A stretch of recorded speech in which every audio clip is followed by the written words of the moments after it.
Toronto's housing crisis has reached a breaking point. Skyrocketing prices, lack of affordable homes, and economic instability have forced many onto the streets. The situation is so dire that some people are now living in makeshift shelters, sometimes just cardboard boxes. This is not just a distant issue affecting a few, it's a growing reality for thousands of people in one of Canada's wealthiest cities. How did we get here? For years, Toronto's real estate market has been out of control. Home prices have soared, driven by investor speculation, limited supply, and high demand. Many middle-class and low-income residents have been priced out, struggling to find a place they can afford. Even as home sales have slowed due to rising interest rates and economic uncertainty, affordability remains a major issue. In early 2025, Toronto's housing market saw a decline in sales, yet the average home price still sits around $1.09 million, far beyond the reach of most residents. Rental prices have also surged, making it nearly impossible for minimum wage workers and struggling families to keep up. Homelessness on the rise, with housing becoming unattainable. More and more people are being pushed into homelessness. Shelters are overwhelmed, and the city streets are filled with makeshift tents and temporary encampments.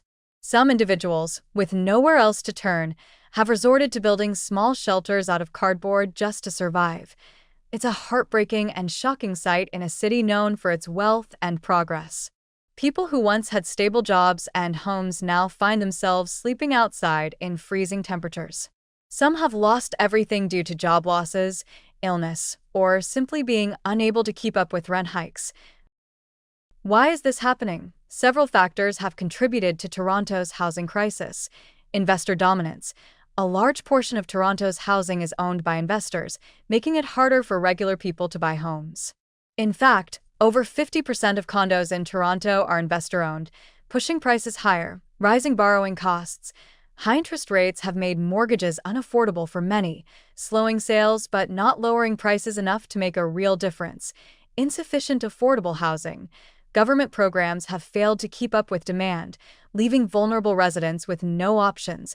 Economic pressures, job insecurity, inflation, and a rising cost of living make it even harder for people to afford. The government has attempted to tackle the crisis by introducing measures such as a foreign buyer ban to reduce outside speculation in the market, increased funding for affordable housing, though critics argue it's not nearly enough, rent control measures in some areas, but many loopholes still allow landlords to raise prices significantly. Despite these efforts, homelessness continues to rise, and many residents feel like little has changed. Can this crisis be fixed?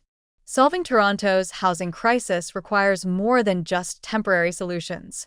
The government needs to focus on building more affordable housing, protecting tenants from unfair rent increases, and ensuring wages keep up with living costs. Community organizations continue to push for better policies, but real change will take time. In the meantime, thousands remain homeless, some with nothing but a cardboard box for shelter. This is the shocking reality of Toronto's housing crisis, one that can't be ignored any longer. What do you think needs to be done to fix this issue? Let us know in the comments, and don't forget to like and subscribe for more in-depth coverage of important topics. Here at Story Intellect, we're all about uncovering the world's biggest stories, sharing useful how-to guides, and even exploring the wonders of plants. If you enjoy thought-provoking content that keeps you informed and inspired, make sure to like, comment, and subscribe. Your support means everything to this small but growing channel, so help us reach more people by sharing this video. See you next time.